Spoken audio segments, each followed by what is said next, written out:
Hadirin hadirat yang rahmati Allah Subhanahu wa taala. Allah menjadikan atau menciptakan alam semesta ini dan menciptakan antum di dalamnya adalah untuk menguji manusia di alam semesta ini. Dan dalil akan hal ini sangat banyak. Di antaranya Allah Subhanahu wa taala berfirman, Tabarakalladzi biyadihil mulku wa huwa ala kulli syai'in qadir. Alladzi khalaqal mauta wal hayata liyabluwakum ayyukum ahsanu amala. Ya, dialah Allah yang telah menciptakan kehidupan dan menciptakan kematian untuk menguji kalian. Siapa di antara kalian yang terbaik amalannya? Jadi Allah ciptakan kehidupan, kematian, Allah menciptakan antum untuk menguji antum sekalian. Allah menciptakan alam semesta, kata Allah Subhanahu wa taala, huwallazi khalaqas samawati wal arda wa ma bainahuma fi sittati ayyamin wa kana arshuhu 'alal ma' liyabluwakum ayyukum ahsanu amala. Dalam surat Hud, kata Allah, dialah Allah yang telah menciptakan langit yang 7 dan bumi, ya, dan apa yang ada di antara keduanya. Untuk apa Allah menciptakan alam semesta? Liyabluwakum, untuk menguji kalian. Siapa di antara kalian amalan yang terbaik? Allah menciptakan alam semesta untuk diuji. Allah menghiasi di atas muka bumi ini. Buat apa? Untuk menguji manusia. Inna ja'alna ma'alal ardi zinatan laha linabluwahum ayyuhum ahsanu amala. Kami yang menjadikan di atas muka bumi ini perhiasan. Semua perhiasan kami jadikan di atas muka bumi ini, keindahan alam, harta, ya, dan semuanya liyabluwahum, untuk menguji mereka siapa di antara mereka amalan yang terbaik.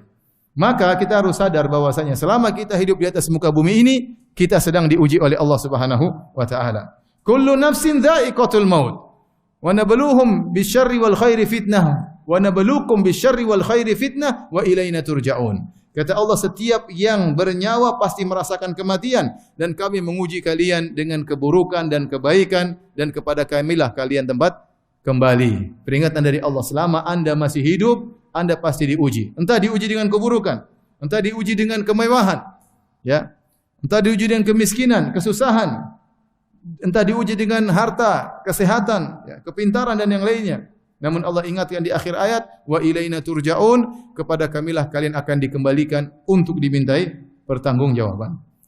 Jadi intinya selama kita di muka bumi ini, kita pasti akan diuji. Yang tidak mau diuji, mati saja. Selama dia masih hidup, dia pasti diuji. Lihatlah kenyataan manusia yang ada. Adakah seorang tidak diuji? Semua orang diuji. Siapapun strata ekonominya, siapapun, apapun jabatannya, mau raja, mau presiden, mau rakyat jelata, mau ustadz, mau bukan ustadz, ya, mau orang fajir, mau orang soleh, semuanya diuji oleh Allah Subhanahu wa taala. Ya, sebagian orang diuji dengan suaminya, ya. Sebagian wanita diuji dengan suaminya nakal, suaminya tidak perhatian, suaminya tidak kasih nafkah. Sebagian suaminya ngomong tiap hari, saya mau poligami, tidak pernah poligami. Tiap hari menyakiti hati dan tidak pernah ada pembuktiannya. Nanti kalau sudah dibuktikan, ujian berikutnya. Baik. Ada orang diuji dengan, ya, orang tuanya. Saya kemarin baru ditanya, Ustaz, ibu saya Ustaz, ya, tiap hari ngomel, saya berbuat baik selalu diomelin. Bayangkan ada diuji dengan apa? Orang tuanya. Orang tuanya tidak pernah berterima kasih. Dia sudah berusaha semaksimal mungkin, tidak berterima kasih, selalu direndahkan. Apa kerjaanmu? Kamu apa manfaatnya jadi anak? Mana baktimu? Selalu, ya, ada orang diuji dengan orang tuanya. Ada orang diuji dengan mertuanya. Betapa banyak wanita mengeluh diuji dengan ibu mertuanya. Ribut dengan ibu mertuanya terus. Ya. Itu tidak. Betapa banyak wanita mengeluh hidup dengan ibu mertuanya, ribut terus dengan ibu mertuanya. Ya. Seperti itu. Namanya kehidupan. Ada seorang wanita diuji, ya, sudah lama menikah, tidak ada. Sudah lama hidup, sudah tua, tidak ada yang melamar dia. Tidak ada yang melamar dia. Diuji dengan kesendiriannya, jadi jomblowati, ya. Menangis kepada Allah, ya Allah, kapan saya bisa menikah? Sisi lain, ada yang menikah terus menderita. Kenapa? Suaminya brengsek. Ada seorang wanita diuji, ya, sudah lama menikah, tidak punya anak. Selalu berdoa, ya Allah, berikan aku anak, enggak punya anak terus. Di sisi lain ada wanita diuji, anaknya nakal-nakal. Jangan antum sangka ada orang hidup tidak diuji. Semuanya pasti apa? Diuji, ya. Antum lihat pejabat tidak diuji, presiden tidak diuji, ya. Pejabat, ya, orang menteri tidak diuji, mereka juga diuji. Mereka juga dimaki-maki rakyat, mereka juga dituntut rakyat. Setiap melakukan kebaikan dituduh yang tidak-tidak, ya. Namanya ujian, ya. Antum kira orang punya perusahaan besar tidak diuji? Diuji.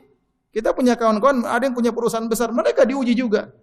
Diuji pas musim gajian, waduh, ada 1000 pegawai harus digaji. Pikir mereka pusing. Pegawainya yang miskin-miskin yang mau digaji, enggak pusing, senang, sebentar lagi gajian. Yang punya perusahaan mikir gimana menggaji mereka. Apalagi kalau sudah lebaran, THR, bayangkan. Tidak kerja sebulan dikasih bonus, gaji sebulan. Yang pusing siapa? Yang pusing yang punya perusahaan. Padahal perusahaannya apa? Besar. Jadi ikhwan, sudahlah. Ente jangan berkhayal tidak diuji dalam kehidupan ini. Apalagi jika antum beriman kepada Allah Subhanahu wa taala, lebih lagi dijanjikan ujian. Lebih lagi dijanjikan ujian oleh Allah Subhanahu wa taala. Alif lam mim, ahasiban nasu ayutraku ayyakulu amanna wa hum la yuftanun. Ya. Alif lam mim, apakah manusia dibiarkan mengaku-ngaku telah beriman dan mereka tidak diuji? Walaqad fatanna alladziina min qablihim fala ya'lamanna Allahu alladziina shadaqu wa la ya'lamanna al-kadzibin. Sungguh kami telah menguji orang-orang sebelum mereka. Kalian akan diuji sebagaimana orang-orang sebelum kalian juga pernah diuji.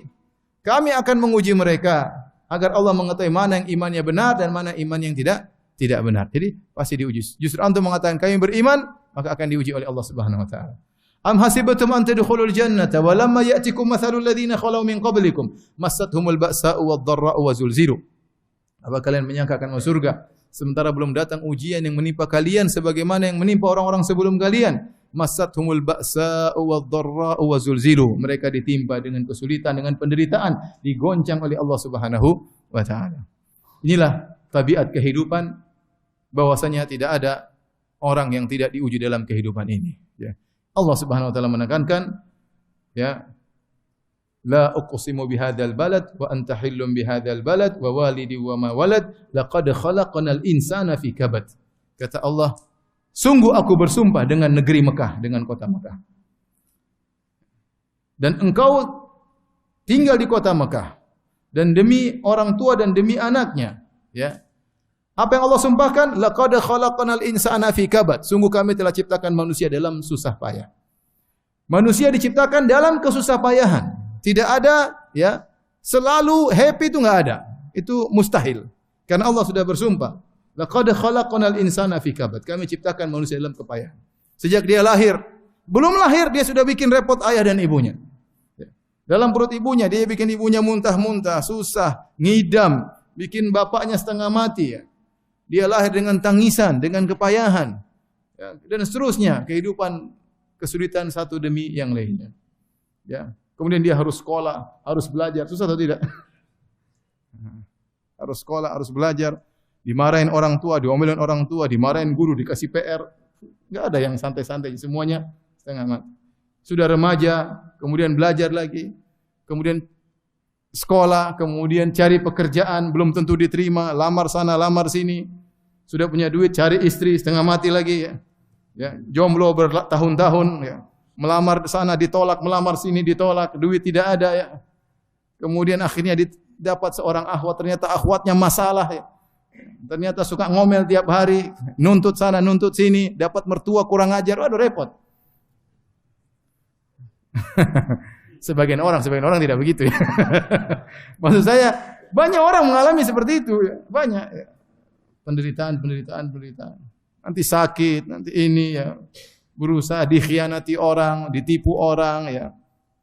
Dan macam-macam. Nanti menjelang meninggal, kemudian dalam kondisi sakaratul maut dengan kepayahan, sudah meninggal, dikuburkan, ditanya oleh malaikat mungkar dan nakir, mengalami kehidupan alam barzah, dibangkitkan dalam kepayahan. Demikianlah manusia, laqad khalaqnal insana fi kabad.